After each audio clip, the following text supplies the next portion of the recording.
এই প্রতিরক্ষা সূত্রেরই একজন খবর দিলেন যে 642 মুজাহিদিন ব্যাটালিয়ন বলে পাকিস্তানের একটা আর্মি ব্যাটালিয়ন আছে, তারা সবচেয়ে বেশি ক্ষতিগ্রস্ত হয়েছে এই যে সর্বশেষ ইনফিলট্রেশনের চেষ্টা করতে গিয়ে। একটা ব্যাটালিয়নের নামই যদি মুজাহিদিন হয়, তাহলে ভাবুন কি লেভেলের ডিটারমিনেশন পাকিস্তানের হয়েছে ভারতবর্ষকে সবক শেখানোর।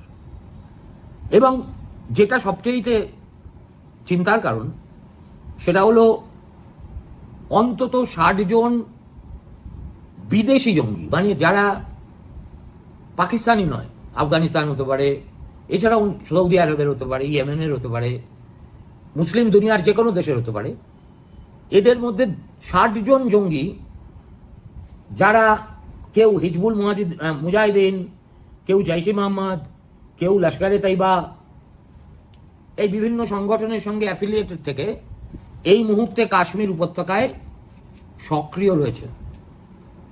এবং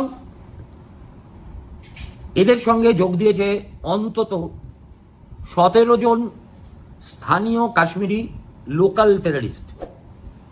সুতরাং যে কোনো মুহূর্তে ফের নতুন করে কাশ্মীর উপত্যকায় অথবা জম্মুতে যে সন্ত্রাসবাদী হানা হবে না, তার গ্যারান্টি দেওয়া যাচ্ছে না।